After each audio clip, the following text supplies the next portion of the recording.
2, 1. Ladies and gentlemen, we have the custodial, what do we call the guy? The custodial chief of information at Wales Certified, Tony Kuster, ladies and gentlemen. Tony, I want you to know that I know that you know.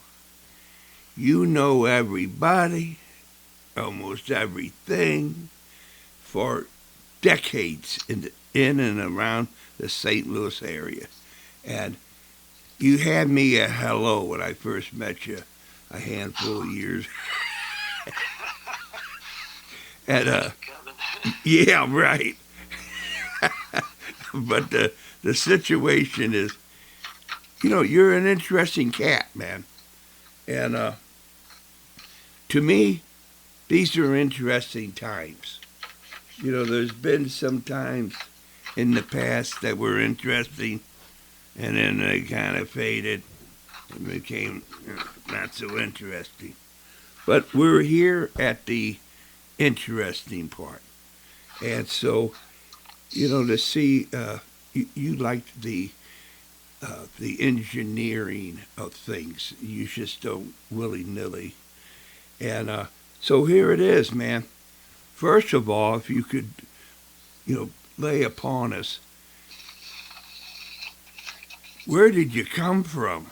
I mean, you got this and that, all kinds of stories.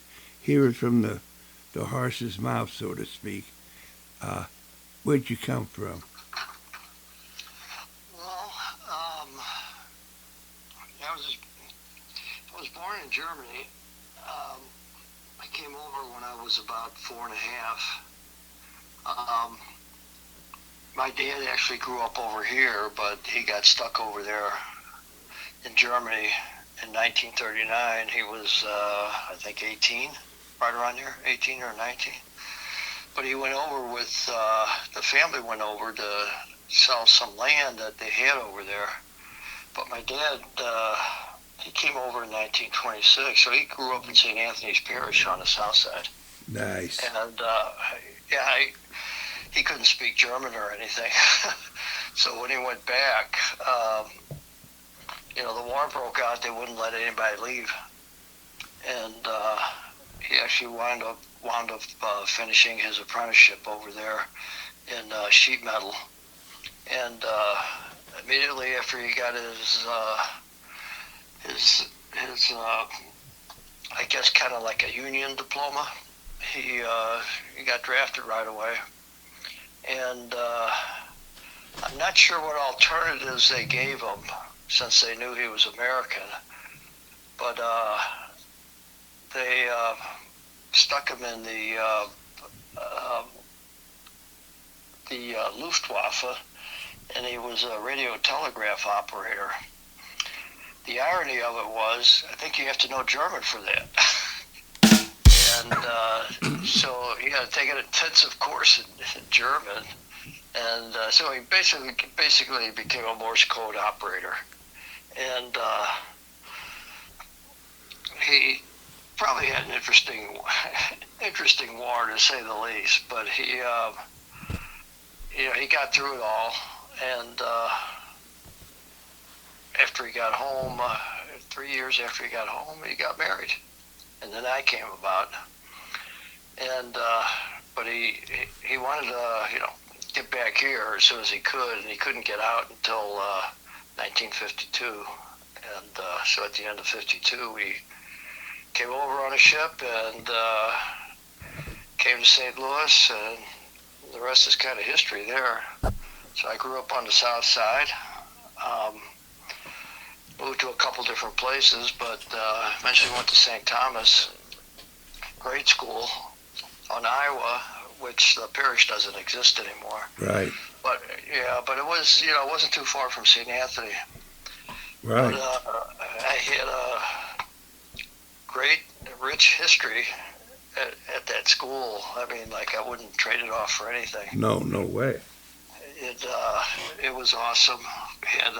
always had a large class of 40 something all the time. Wow.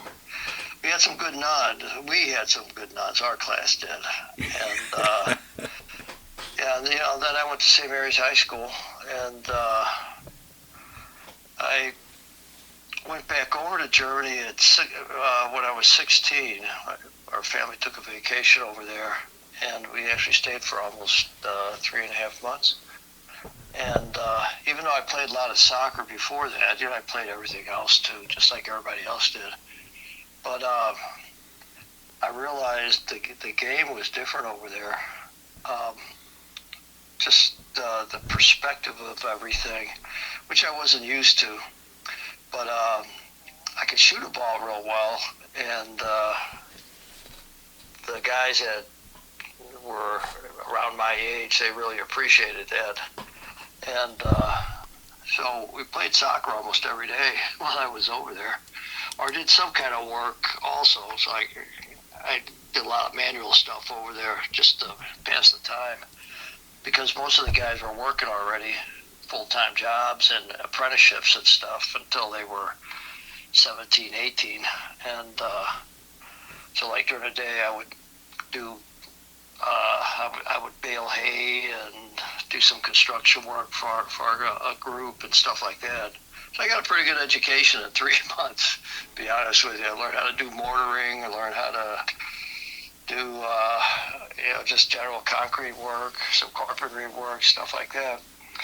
But I got the bug with soccer, and kind of realized that everything I did before that was probably a lot of nonsense, because we weren't really coached. It was, you usually had, like shooting practice, standing in a line, then you scrimmaged or something.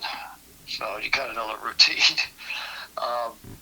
But it was different from what I saw over there. So as soon as I got back home, man, I was training every day, shooting at our fence, Nice. right on the side of our house. And Yeah.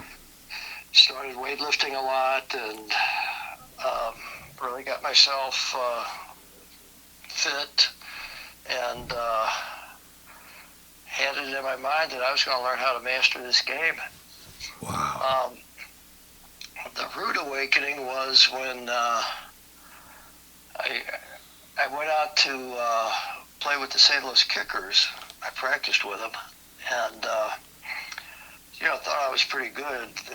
This was my junior year in high school, and I thought I was pretty good, and realized you got to be more than just strong, and quick and whatnot. So that was a rude awakening, and so I learned how to become a better technical player on my own, and then came the shock of my life when Bayern Munich came over here, and I saw Gerd Miller. And not only Gerd Miller, but Rudy Nafziger was on that team, and a couple other players that weren't on the German national team, but they were up-and-coming players. I was never so impressed in all my life, and I got to meet those guys. The seats at Busch Stadium, the field went parallel with center field in the old stadium, and so those were the cheapest seats, which obviously the people that brought them over here didn't realize that was the best seat in the house. And so like I had a front row seat at half line, and I saw Gerd Miller come out, and he's juggling a ball 10, 12 feet high, and never missed a touch. I mean, never missed a touch, 5 minutes and that's not easy juggling. When you're hitting it 12 feet high, that's hard to, keep juggling. It's easy to do it 2 or 3 feet. Well, I mean, it can be easy. And so that shocked me. And then when I saw how they played, my mentality was already like, oh my gosh, this is so easy. And I mean, no sooner did that game come and go that I was out there improvising, myself on imagineering on the field, where I would go, what I would do, when I would pass, things like that. And but I wasn't hooked up with anybody as far as a team other than our parish CYC team. And so after Bayern Munich came here, I was also working full-time that summer, doing warehouse work. And so I'd be training in the evenings. But later that summer, probably about 3 or 4 weeks later, the best team in the world came here, Glasgow Celtics. They played at Roosevelt High School. And I had no idea who they were or anything at the time. So, I go in the gate, I pay my $5, whatever. And most of the people were standing around the field. They weren't even in the stands. So I made it look like a game at Mullally Field, a cup game or something. Yeah. And so they're playing the CYC All-Stars. And I was in shock because I watched this Jimmy Johnston, wow, just plow through people with ease. And then you had Lennox. This guy could fly down the wings, catch a ball out of the air, and then cut at the same time. These guys were it was just totally unbelievable in my mind that they had this kind of skill. And I realized then that you have to go on a wall and practice receiving, 10,000 different ways. And then the shooting, these guys must have taken 15 to 20 shots from 20 to 30 yards out. I mean, they wiped out the All-Star team, but it was a lesson. And I sat not only right next to the bench, I actually sat on the bench because nobody thought that was a big deal. So I'm talking to the players and everything during the game that were on the sideline. So you would think, if I had a phone at that time, I'd be taking pictures, right? Yeah. Never got a picture of any of this stuff. No. So anyway, eventually moved out of the south side, the deep south, the Broadway, Chippewa area, and moved to Hampton Village area, and I'd be practicing, down every day, shooting, dribbling, shooting, stuff like that on a softball fence, and that was kind of my routine, and I was playing senior ball already. And I had issues with how teams were playing after watching Munich and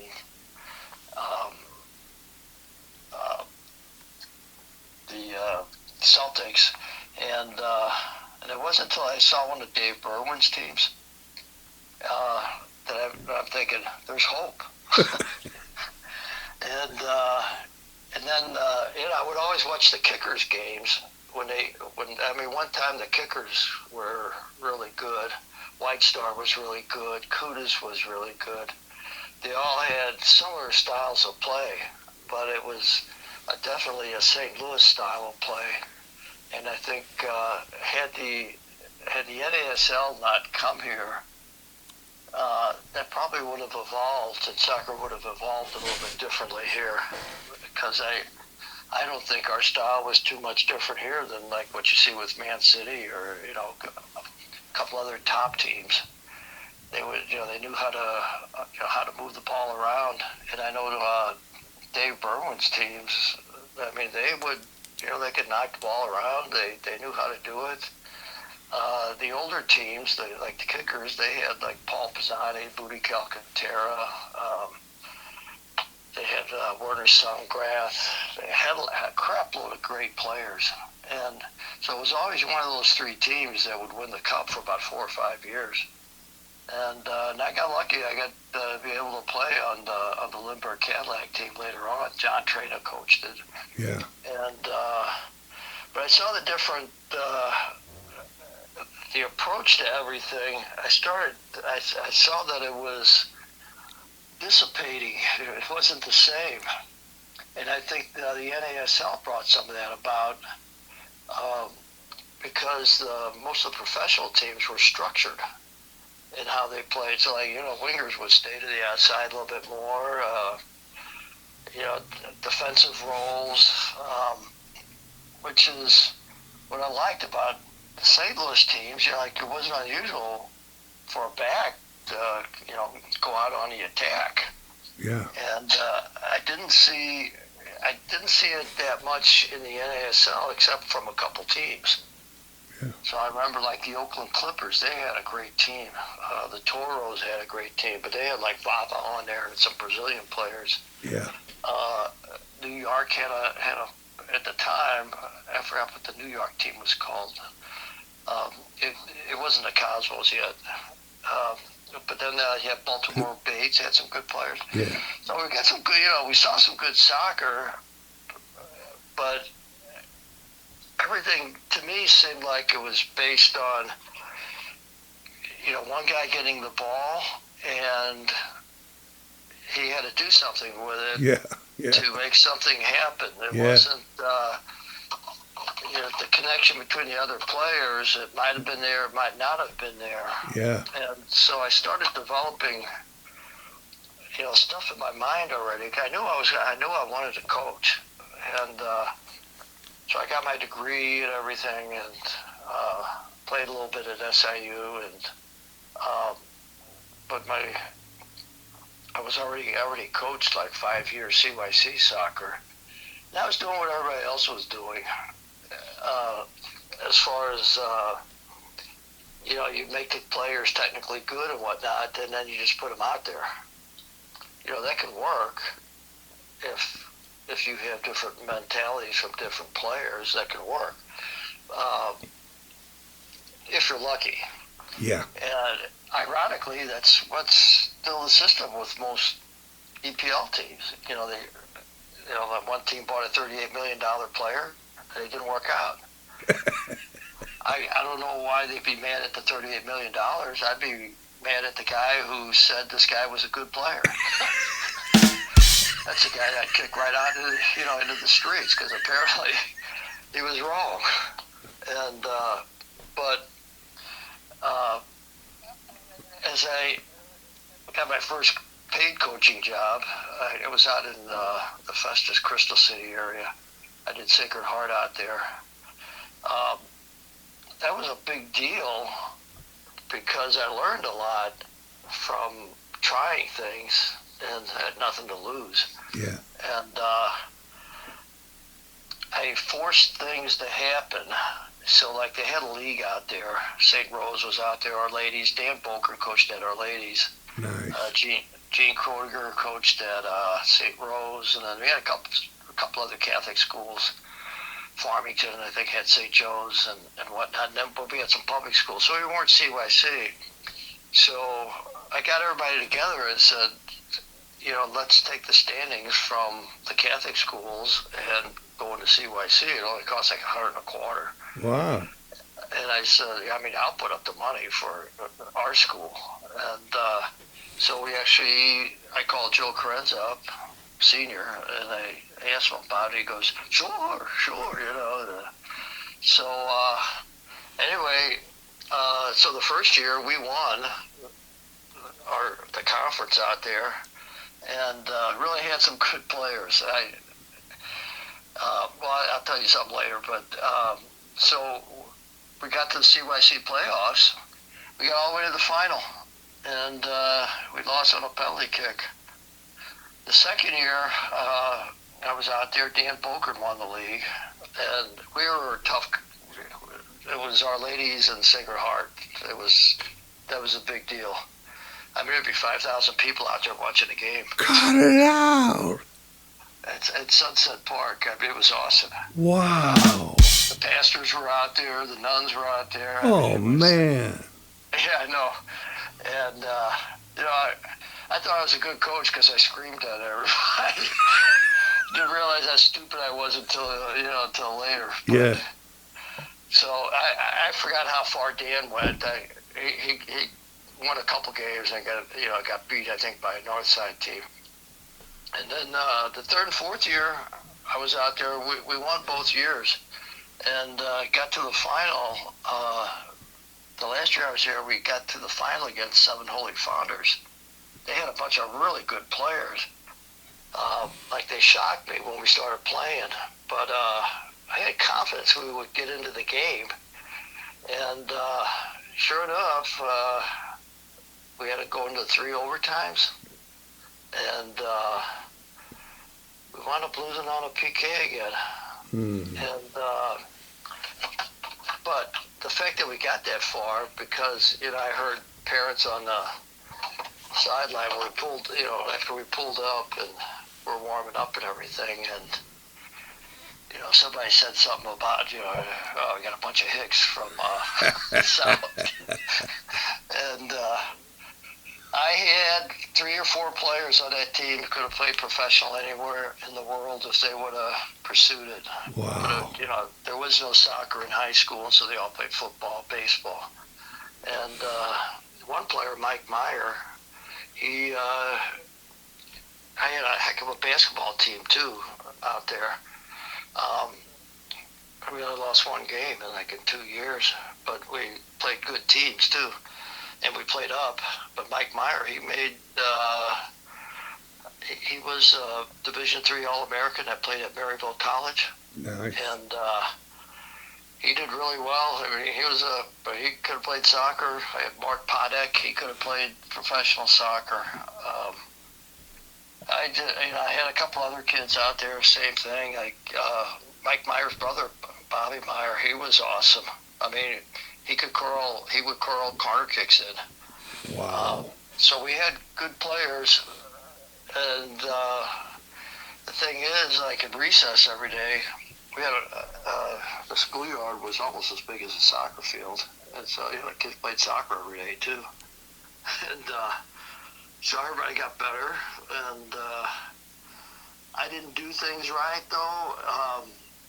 I thought I did, because I got them fit and all that, and I was basing everything on positions, but flexible positioning, so to speak. But I've changed. My mentality changed on that a long time ago.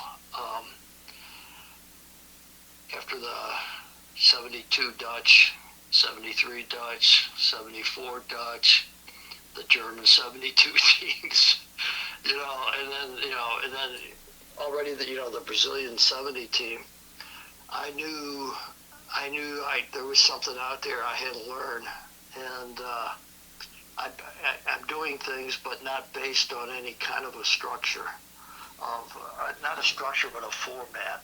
I don't like to use the word structure because I think of the British, with structure and during the colonial times versus the colonists who were unstructured. Yeah, right. And so after the '74 World Cup, everybody always thinks, I'm from Germany and I'm all for the Germans and whatnot. I mean, my hero was Cruyff. And I've only seen the guy one time play, Yeah. And but that one time was just an eye opener. It wasn't until I saw all these other players from the German team, and then Gerd Miller, the same guy I saw, when I was in high school. Yeah, right. And then you see Beckenbauer and these kind of players. Like Beckenbauer comes up every third time, he's on the attack, and Bernie Volks is on the attack. And the Dutch players, Harry Hans on the attack. Yeah. Cruyff roams around the whole field, Yeah. and Bobby Rensenbrink goes everywhere. Yeah. I mean, the 2 teams I didn't want to see competing against each other, yet I did want to see them compete because I want to see how good they really are against each other. And when just watching that game, it was an eye-opener. The whole World Cup was an eye-opener. From both 1970 to 74 was an eye-opener of what Yes. good soccer should be and can still be. Yes. And it's not. Right. And that's disturbing. Yes, it is. Because they laid it all out for us, and we didn't run with it. Kramer came over here, and I got to befriend Kramer. We were good friends, and later on, and he set the system in play of coaching. And the nice part about Detmar's plan is it didn't tell you exactly how to do it. What he did was say, hey, you got 4 components here. And then you have principles of attack and defense. And he goes, you need to teach around those principles, and you need to teach around those components. And then you economize. And so there's a theory of the economy of training. And basically what it says is get in fitness, get in technique, get in tactic, address the psychological dimensions, put it under pressure, go to goal. Well, you know what? You don't need to write a book. That's 1 page. I mean, that tells you everything you need to know. The problem is they weren't telling us that. They wanted everybody wants to elaborate and talk, like, look how much I know, and I like to minimize what I say. I mean, a lot of times you can't because you're trying to express and explain it, but so when I set up the coaching program in Missouri, I mean, those are the principles I followed. The same thing that Walt Chisowitz and Bill Killen, and actually Bill Killen put most of that together, but I just followed his program. And that program was to address the components and what it really means. And then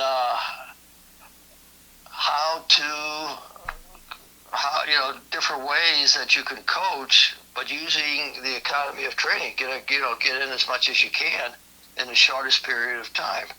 So you don't want to train 2 hours. You want to train like maybe an hour and 15 minutes to an hour and a half, but you get it all in. It's better to go a lot of short sessions rather than 2 a day, 2 a week, and go for 2 hours.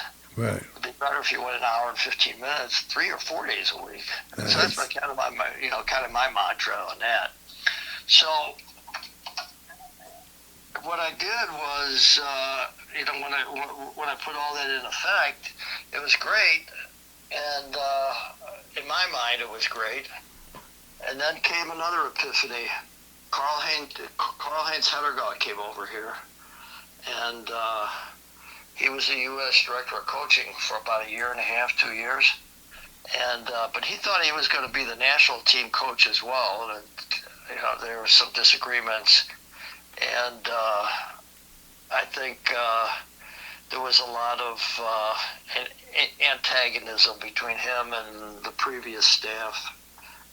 And Carl left. So, but I spent a week with him down in Florida in a symposium, and I got to know him a little bit. That was a total epiphany.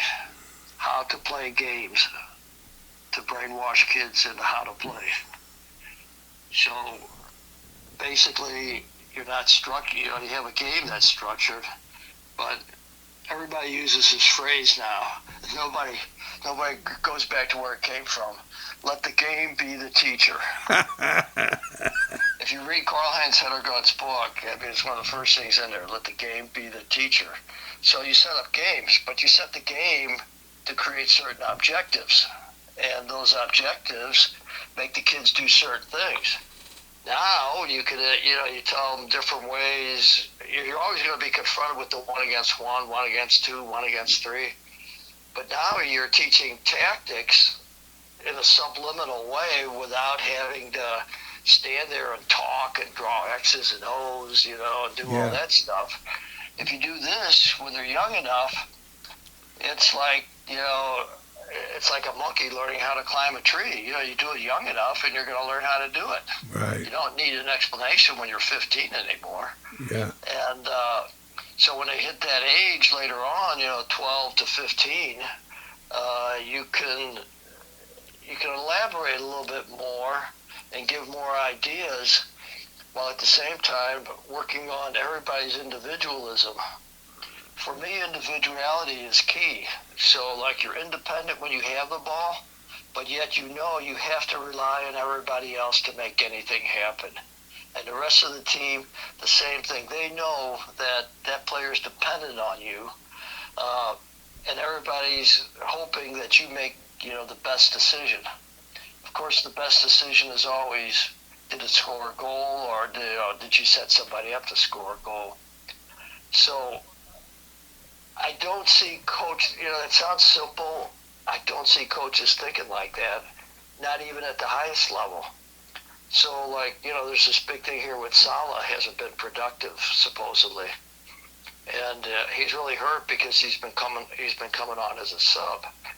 Well, are they looking at the impact he's creating because he's being marked? Are they looking at the impact of what he's not doing to make things happen? They're always looking at, well, last year he got 30 goals, Okay, so he's marked a little bit closer, so how is that going to change? What's everybody else going to do this year to make sure he doesn't score 30 goals? Well, they're going to mark him differently, and so he has to play differently.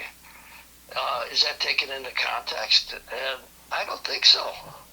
Right. I don't think most coaches look at that because they're so freaking worried about their job that they have to have success. And that problem starts at the club level already. People in there, they don't have a good system. They're trying to buy players, or like West Ham sells most of their players from their academy. And who was the one player they bought back for 10 times as much as they sold them? Yeah. I mean, how stupid. Yeah. I don't get that. So anyway, after having set up the coaching schools, and after the header got, I remember the first practice I came back when I had Terry Brown and Paul Miller and all these guys on the Mastercraft team. We went through a workout, and they're looking at me after practice like, what happened? Because I just totally changed the whole practice from how we maneuvered before, and I steadily introduced different games, but all the games had the same thing in mind: get in fitness, get in technique, get in skill, get in the tactical dimension. And then if you're doing the first three well, the last one, the psychological dimension, usually takes care of itself. So we would spend time, at least 45 minutes to an hour on that kind of stuff. But we would spend a half hour. I mean, like, everybody had to know how to do the Cruyff move. I don't care if you like Cruyff or not. Everybody had to know how to spin turn. Everybody had to know how to do a half fake spin turn. How to do a step over and then a fake step over. We went through everything, and then we always spent time shooting. Everything had to go to goal. And then a little team later on that Eric played on, my son, with Ken Swilling coached it with me. It was a Lordos team, and that team won the Region 2 championship, under 12 U12 championship as a U11 team. And we didn't just beat everybody up there, we hammered everybody up there. I mean, but I could see that group starting like when they were 8, 9, everything going to goal. And so like we would spend learning all the moves and stuff, but it was always going to a fence. So like we had Kirkwood Park, and we'd spend a half hour, doing moves and then, going to the fence. And you'd learn, the different kinds of shots, the drive, the power drive, the volleys, the hitch kicks. I mean, we would do everything. And then and we'd play a game. We'd have different games to play after that. And so, like, these guys, I mean, we played a game. It was like, that goal was like heaven. I mean, you saw the light, and they wanted to go to that light. Wow. And that proved to me that whole concept concept of thinking of how to play makes sense. Yeah. And it seems like now we're worried about too many other sidebars. Like how the kids feel and stuff like that. If you're running a good training practice, you ain't got time to worry about how good you feel, because the game, the fact that it's competitive and it's fun, that to try to score. I mean, that should be everything. To me, it should be. Now, one of the problems I think you come up with is when you're playing high school and then you go back to club and then you go like maybe to ODP and you got every coach telling you something different. And then you have to kind of rationalize, like, what do I do? And because I hear this from players already. The last team I had last year already, a lot of the boys were at ODP and everything. They had to do 1 and 2 touch. I remember Kramer saying, "Why would you play 1 and 2 touch when you don't know the situation?" Mm-hmm. There's times to run with the ball and there's times not to run with the ball. And 1 and 2 touch is great if it's on and if the situation is right. But to make it like, the old time pros used to play 1 and 2 touch in a rondo, 4v2, 5v2. And, that's good 1-touch practice, but you could do that against a wall. But you're also getting the tactics when you're doing that. So, but you're leaving out the tactics of being able to run with the ball. So, like in today's game, I don't see enough runners with the ball. I'm seeing a little bit more this year, but I don't see a Beckenbauer, making 30, 40-yard runs and creating all kinds of havoc. I don't see a Cruyff or a Rensenbrink run. I don't see it. And it's a shame because, these teams all sit in the back and wait for you, and you're playing half-court soccer. Yeah. If you go at them, they got to do something. That's right. And the ball, the ball too often goes, it's going forward all the time, and I like it going, diagonally more on the runs as well, because if you make the defenders, change their shape, something's going to open up. And the teams that do that the best are the teams that seem to be the most successful. Yeah, there you go. And that's why I'm seeing, like, the Crystal Palaces, some of these lower level English teams. Brighton's another one.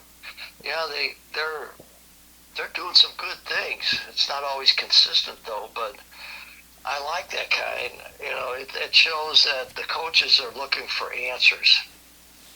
And I even see, like some of the teams that play Man City,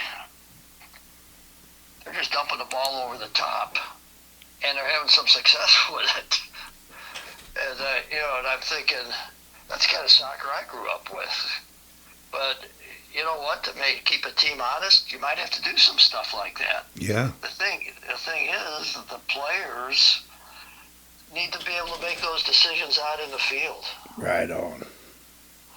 I remember Toby Charles on Channel 9 used to have the soccer made in Germany, and there was a game, Bayern Munich against somebody. There must have been 3 inches of water on the field. Everybody's trying to pass, and after the ball stops in the water, right?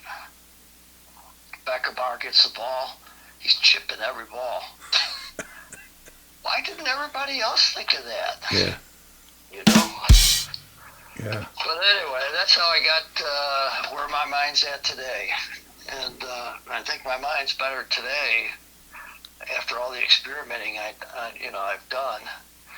The problem is I'm fighting a system now that's unusual, to say the least. With the club systems. And yeah. Everybody's got their way, and it's now we're getting back to more structured things. I think Um, I don't know. It's one of the things Heather God used to say: the game should make kids competitive. He never said they had to feel good. He just said, Yeah. you got to make it feel competitive. Yeah. So I question the value of having 2.5 million select elite soccer players, and yet on average we don't have any more than 2 or 3 starting American players on any MLS team. How about that? I mean, go figure.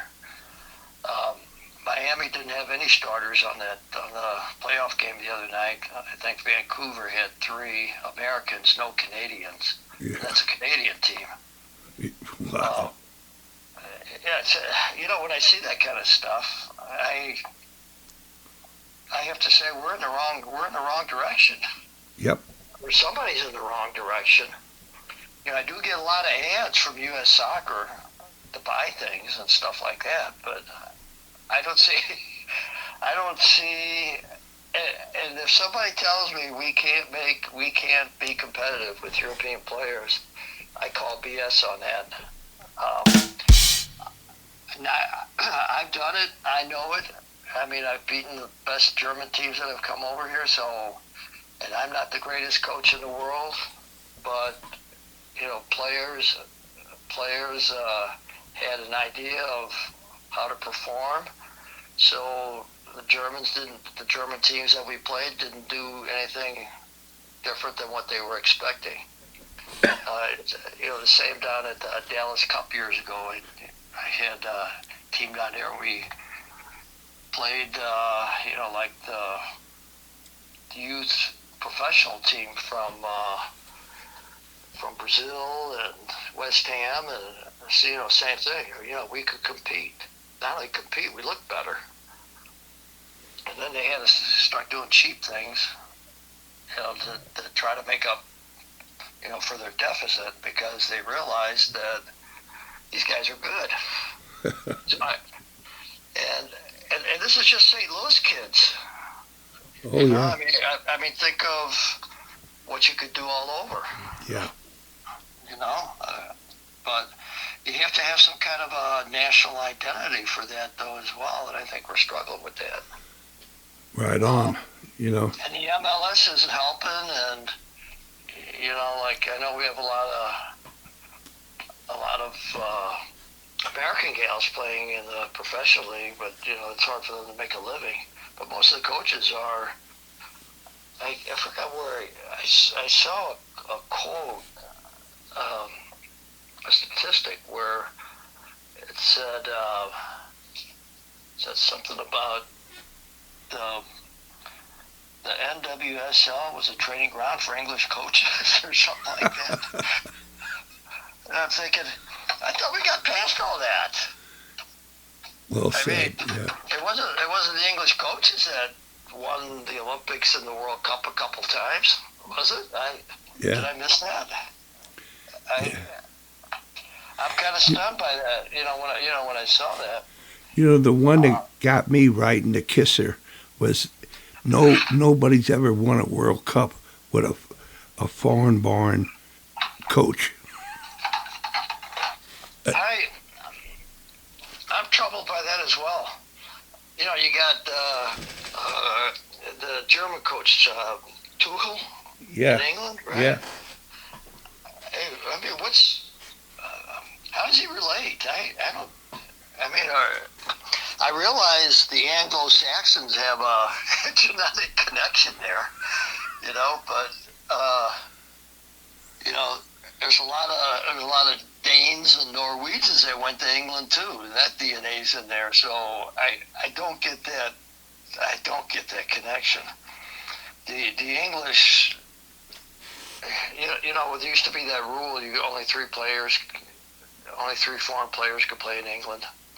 And at the time, I thought, why don't you just pick the best players? Even today, just play the best players. Why are you worried about whether somebody's from Spain? Well, Spain was a World Cup winner, or the big thing was to get German players at one time. And the big thing was, Dutch players, and because they won the World Cup or because they won the European Champ. They got nothing to do with that. They base it on the quality of each individual player, and I don't think they do that. I think they're taken in by marketing, and I guess when you're talking millions of dollars in player transfer fees and stuff, I guess it has an effect. But I was hoping the U.S. wouldn't get caught up in all that stuff, and here I see Miami, a retirement center for soccer players, and though they did well, granted, but they shouldn't they? I mean, with all the experience and everything, but they're not they're not consistent. And yeah, you can learn from them, but you never really learn a whole lot just by watching. Hence the participation part. And we need Americans to participate in this. And I don't know how that's going to happen, because everybody's worried about their investment and whatnot. Here's what I hang my hat on. I'm overlapping, Tony. I'm overlapping. That, I mean, that used to be who could sing it the best at teams. But I haven't heard that. I haven't seen it. It's what are you doing, man? And that whole idea of what is St. Louis style, because that it really the pride of it. I mean, you ought to see those guys blushing and everything with St. Louis University, the former Billikens. They're all real happy, man. Yeah.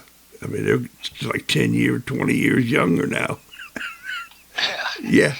I mean, I played with most of them guys at one time or another. Yeah, right. And they had no idea what the style was. They just went out there and played. They didn't know it. Okay. And it was an evolution from the 50s already. Well, probably before that, but you could see it, and it was enhanced by Friedel Geisert and George Mihaljevic and Dave Berwin. I mean, these guys brought a lot to the table and helped us evolve, and then it disappeared. And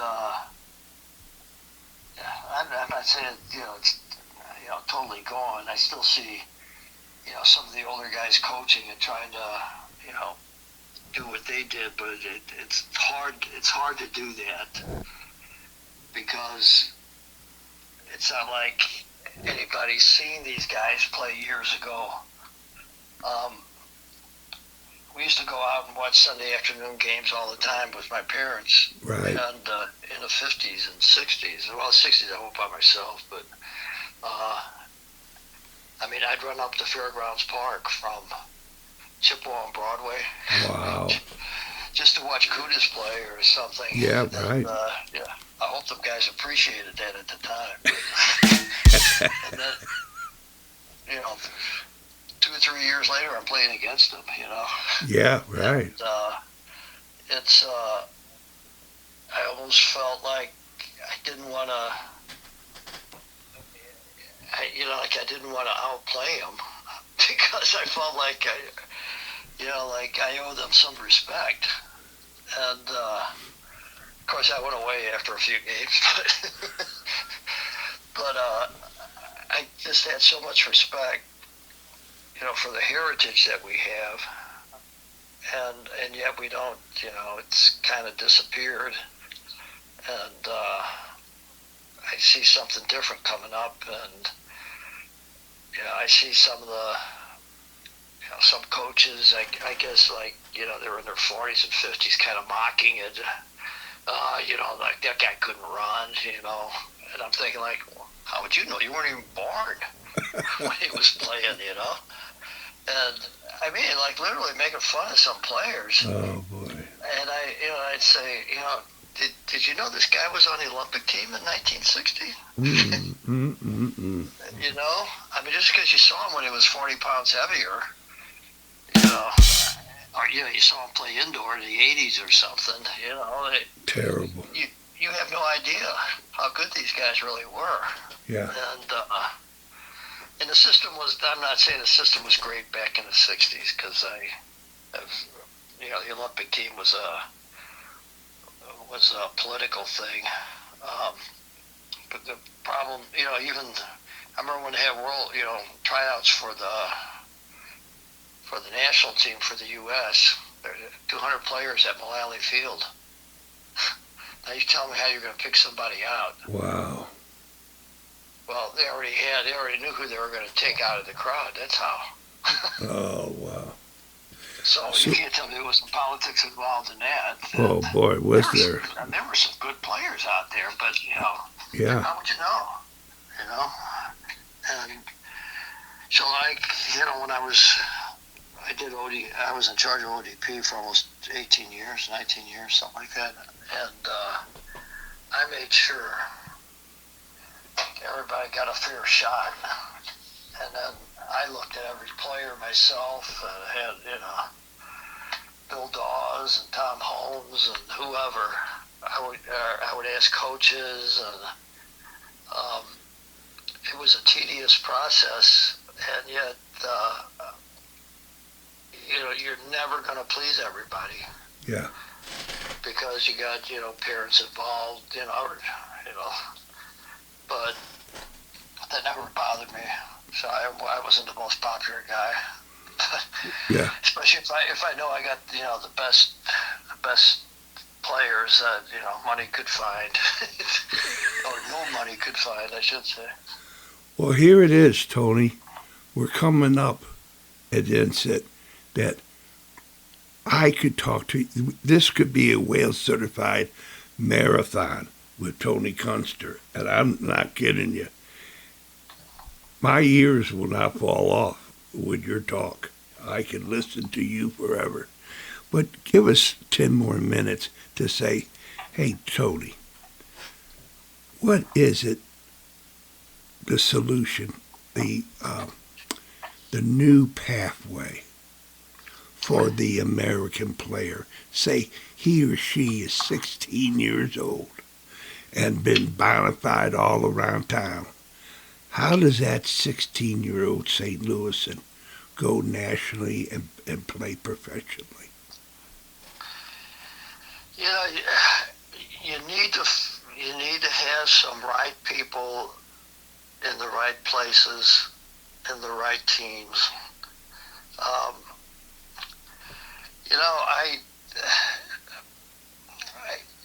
I sound like I'm just a critic in general a lot of times because of that. But the bottom line is, I'm looking at our hometown situation.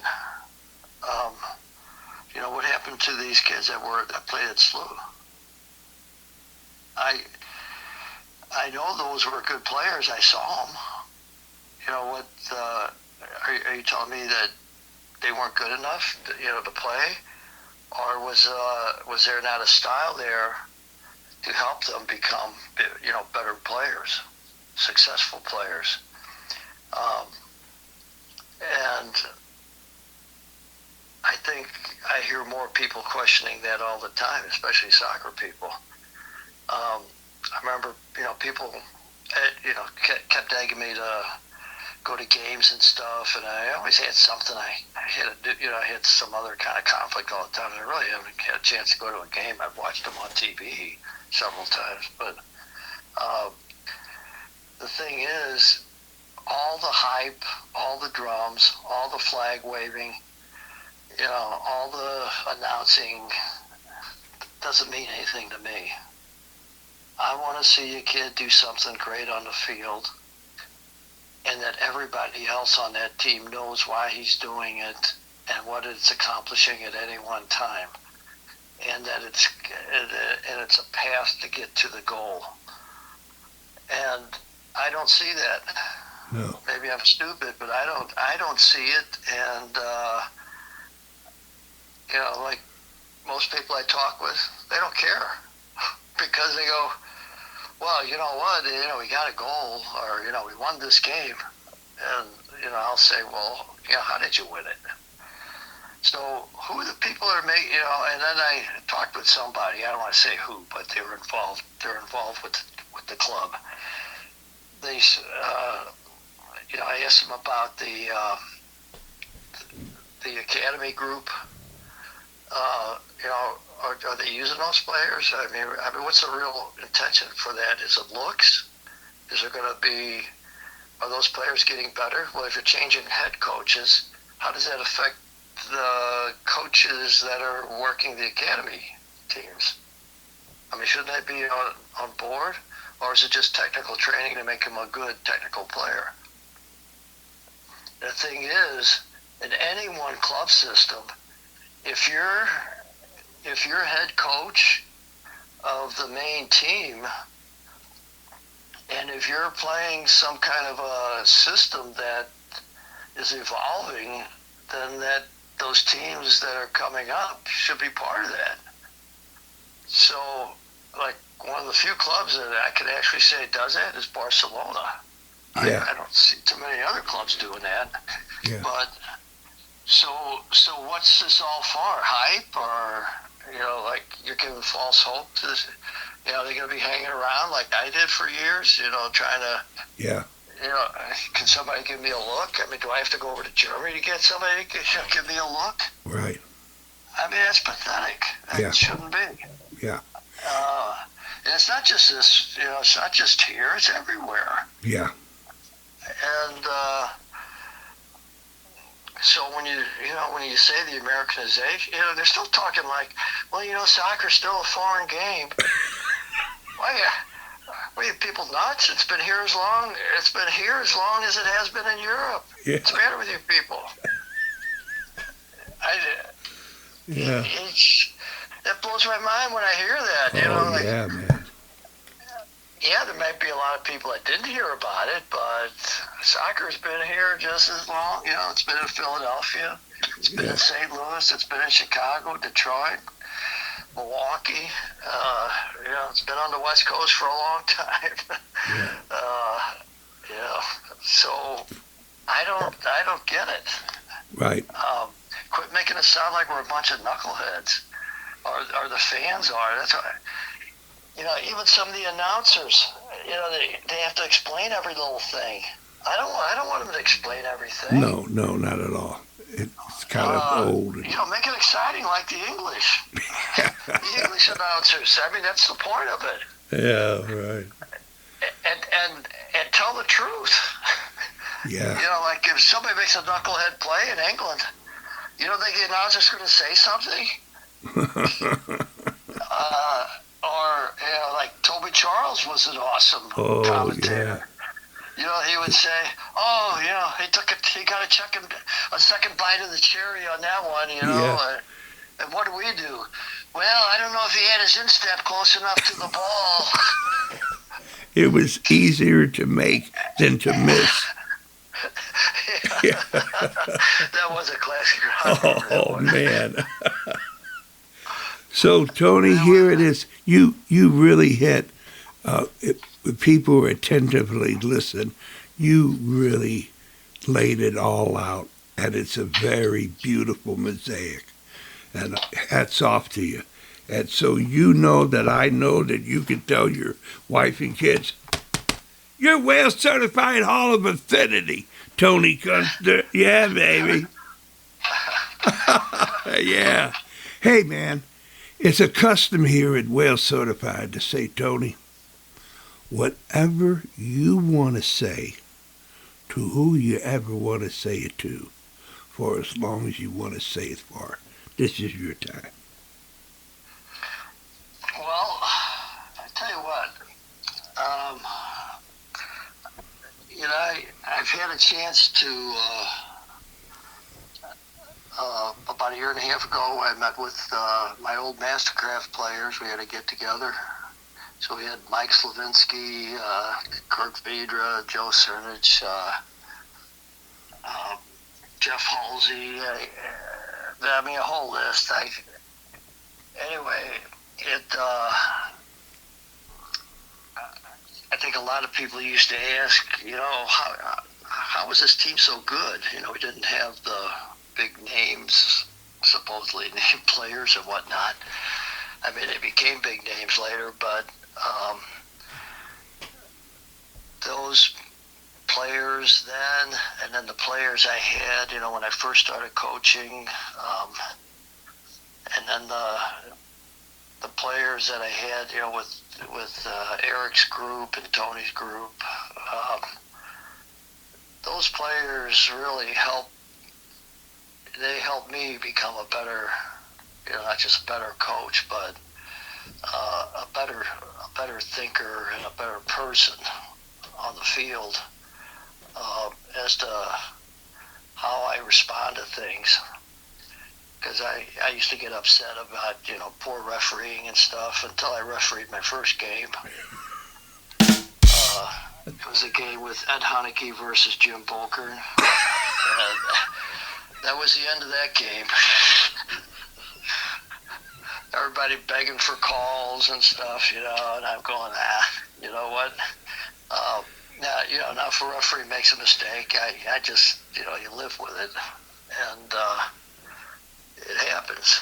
You see it every game. Everybody makes mistakes, and but it's better than it's better than doing the VCR thing, going back over and over, and checking every little finger and toe and whatnot.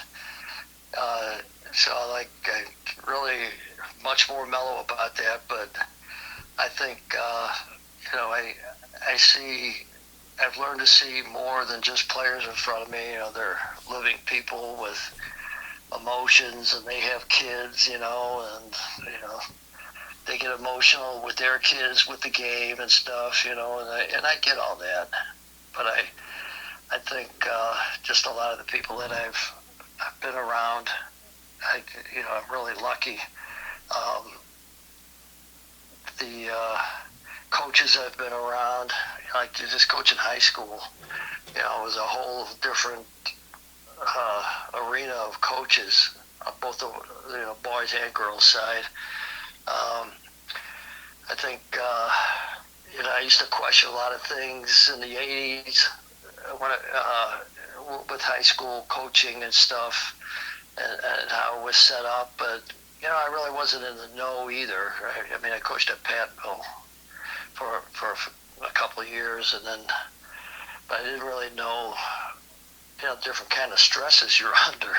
And then, when I started coaching at DeSoto, again, that was different. I started out with from base zero line, and actually, did pretty good after 3 years, and then had competitive teams where we could compete, with good schools. And I think, and Terry Mickler even asked me if we'd play a game against their, I think it was their freshman team, and I brought my freshman team up. What he didn't know was my freshman team was pretty much my varsity team. And we gave CBC one heck of a game, and it was a great game. And I saw Terry clapping on some of our plays and stuff. And I was really honored that Terry would even, consider playing us. And then, as I got to know Terry, I got a better idea of his situation with high school coaching. And just overall, high school coaching is hard because you don't have a lot of time. So, I mean, I saw different sides of that. I think that affected my, my mentality about the game a little bit. So all these different, until you asked me here, I had no idea that all these different kind of environments affected me, because you're just kind of jumping around from one environment to another. And see these people that pretty much sacrifice their life to the game. And like Terry's one of them. They've done all these different things for the game, and hear somebody talking to me about drums and flags at a football, at a soccer game downtown, and I'm thinking, like, you have no idea how all this happened. And so I feel kind of somber about all that, and I just hope the pathway changes somewhat, maybe in my lifetime, but at least somewhere along the line that soccer gets back on some kind of a course that's for the kids that we're actually training and, paying dues to play and club fees and everything else. I'm just hoping this pans out, and I hope these people that run these clubs and the professional teams, get a whiff of all this and know that, nothing's gonna happen unless you get down to the base, the bottom line. It starts from the field and it goes to the office, not the other way around. Right on. So that's my spiel for today. Well then, I'll be able. I have to tell you, Barcelona and his corrupt son-in-law. I forgot the gentleman's name. Beautiful, but TiVo, Total Football, and the littlest team that they have. Yeah. They practice at skill the same way as the first team. Every day. There's no difference. The expectations are vastly different, and this and that.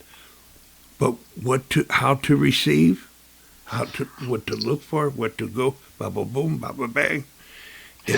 Yeah. And I mean, there's 10,000 ways to receive a ball. And you know what? Put it in a format where they have to make that decision, on the best way to do it. Yeah, there you go. Okay, so that was beautiful. I'll look at Roosevelt Field a whole lot different now than I. I'll tell you what. I think I put a medal on that field. Wow, man. It's a beauty. It's a beauty. That's one of the crossroads of St. Louis right there, man. Yeah. Oh. That and Coke Park. Woo! Man. I had some good games up there. Oh, I bet. I always liked that field. Yeah, right, exactly.